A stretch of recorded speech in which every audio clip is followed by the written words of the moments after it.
Christian Fraser. This is the Iran War Today, our daily briefing, bringing you up to date with all you need to know on day 104 of the US-Israel war with Iran. Let's start with some of today's key developments. Donald Trump has just announced that tonight's strikes on Iran are off after 2 consecutive nights of attacks on the Iranian regime. Iran retaliated to those overnight attacks, firing at US military bases in the Gulf and warning the US not to get pulled into an endless quagmire. Plus, a renewed American threat to take the vital island at the heart of Iran's oil export industry. We'll discuss what it could mean for the Iranian economy. A growing diplomatic rift. India calls for an end to US strikes on oil tankers in the Gulf after 3 Indian sailors are killed. The US accused their ship of violating its blockade of Iranian oil exports.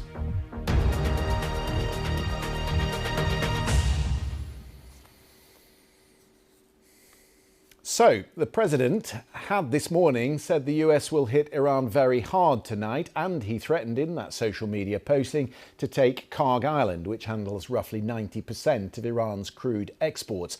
But in just the last few minutes as we come to air, the president announced he had cancelled the scheduled strikes and bombings against Iran after discussions with the highest level of the Iranian leadership.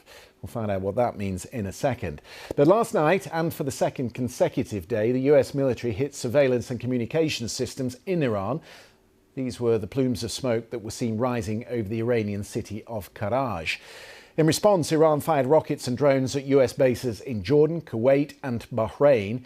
Falling shrapnel from the interception of one of those missiles caused damage to homes and cars in Bahrain, injuring an 11-year-old girl.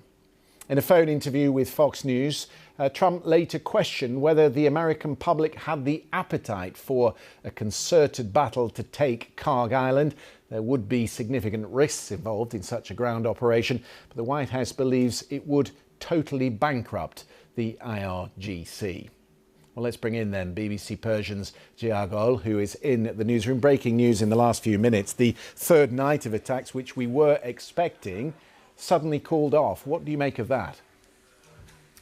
Well, I think at this point of time, what we are hearing, Christian, from Iranian side, they say they will not leave any attacks unanswered. And I think the President Trump also threatening taking Karg Island. As you said, 90% of Iranian crude oil are being exported from that island. Iranian major oil terminals are located in this island, which is around 15 miles from the coast of main coast of Iran. It is very strategic location for Iran. If the US in any ways be able to take over this island, most definitely it could have a severe consequences for Iran, but as it will be very difficult to do that.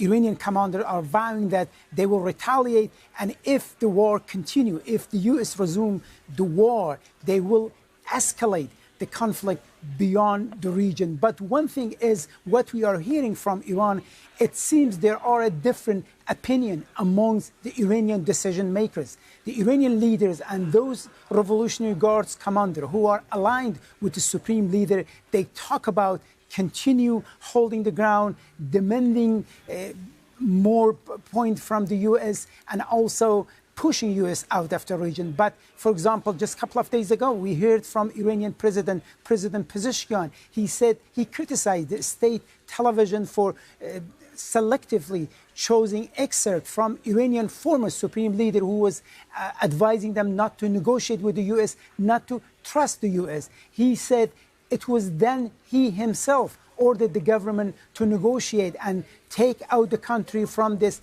state of no war, no peace. And I think the government is extremely worried about the current condition of economy, the economy facing serious problem. The currency is, there is a crisis, and also the imminent war. It could affect the economy much worse, make it much worse than it is at this point of time. Let me just read you the statement we've just had from Donald Trump, which I've just received. Based on the discussions with the Islamic Republic of Iran at the highest level of the Iranian leadership, I have approved as President of the United States cancelling the scheduled strikes and bombings against Iran this evening.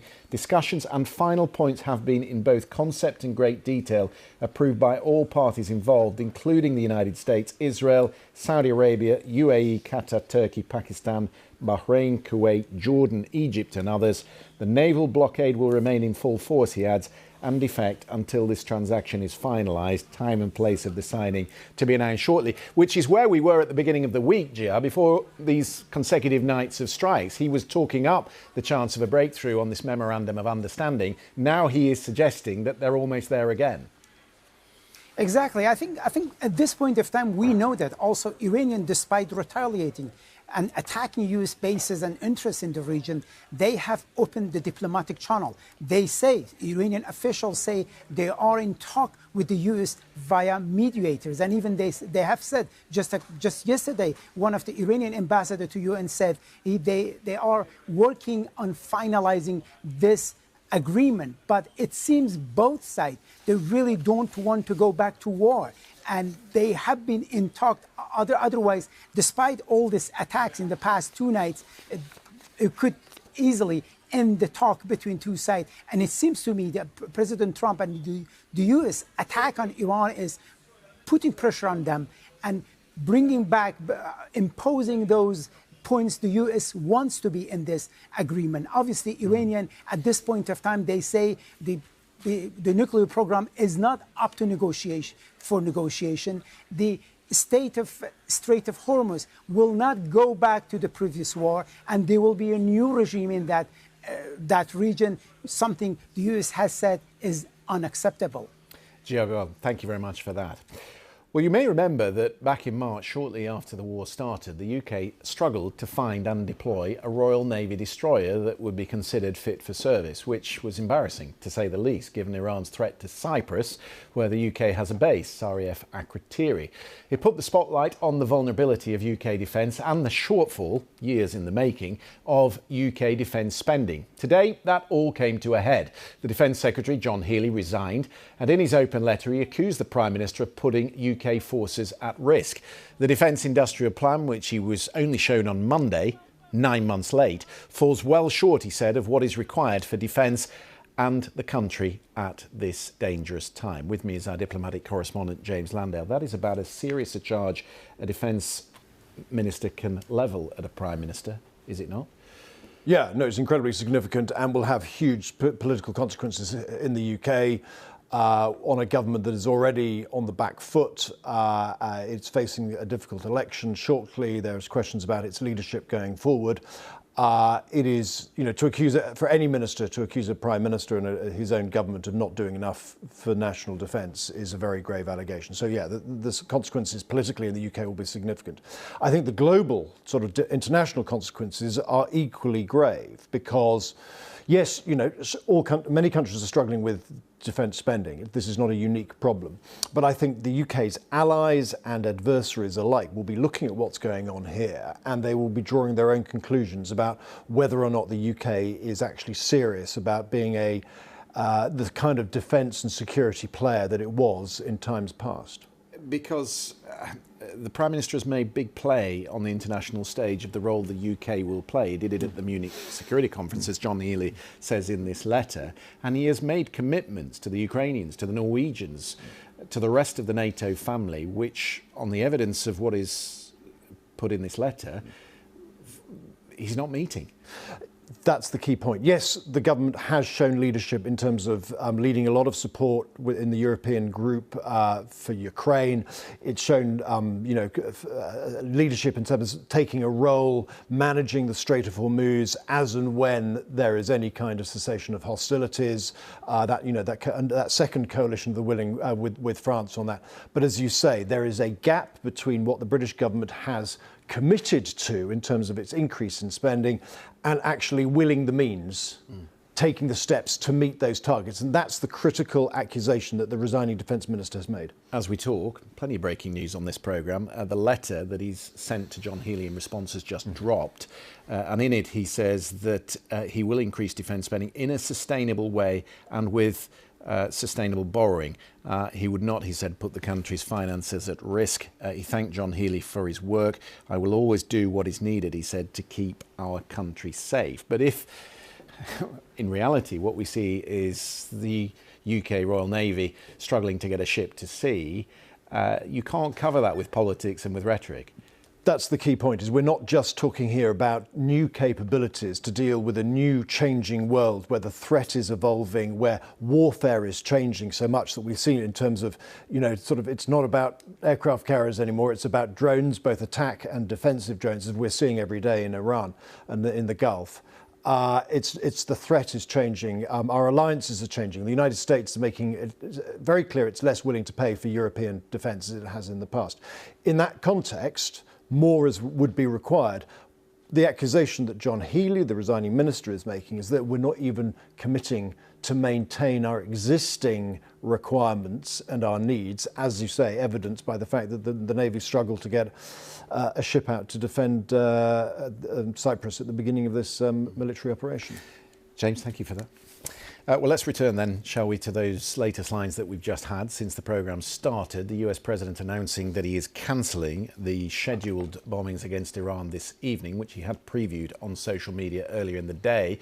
He says he's doing that after discussions with the highest level of the Iranian leadership.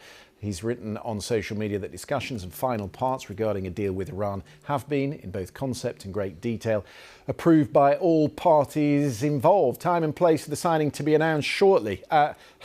What do we make of that then? Let's go to Washington, speak to our Chief North America correspondent, Gary O'Donoghue. The President's position, you have to put it bluntly, Gary, oscillates from hour to hour. Yes, it does. And there's a live debate here in the US, in Washington, about whether there's that's a flip-flop, or it's a sort of flip-flop that he goes through, or whether this is some sort of tactical, strategic positioning, keeping people guessing, making himself unpredictable, that kind of thing. It's possible that is it, to build pressure. It doesn't seem to have worked over the last, 104 days in many ways on this regime. But we'll see. I mean, we've had the promise of this deal being about to happen for weeks now. I remember talking to a senior administration official probably 3.5 weeks ago, telling me probably 24 hours. So, let's see. I'm curious that he sort of mentions time and place of signing to come shortly. That's sort of promising a little bit more than we've had before, perhaps. But these things, as you say, there can turn in a moment, and we could be back to fresh bombing once again, fresh tit for tat. What is also interesting is in this latest social media post, he says that Israel is signed up to this, which is interesting because the end game that Prime Minister Netanyahu envisages, to all intents and purposes, looks very different to the one that Donald Trump envisages. And in fact, J.D. Vance, the Vice President, was asked about this today by reporters and said that he thought the Israeli Prime Minister had made some mistakes. Yeah, and of course this message doesn't mention Lebanon at all, which Iran regards as part and parcel of the same war, and which the US and Israel obviously see differently. So let's see how this is reflected in the messaging from Tehran. But certainly they will resist any idea that they could come to a deal with the US without Israel agreeing to take some steps in Lebanon and to either withdraw or to stop bombing Beirut, etc. So there are a whole load of questions that are raised by a significant lack of detail in what he's just said. Gary O'Donoghue in Washington, thank you for that. A busy edition. Whether you're joining us on YouTube, TikTok, Sounds Radio or TV, thank you for your time. We'll be back at the same time tomorrow with another edition of the Iran War Today.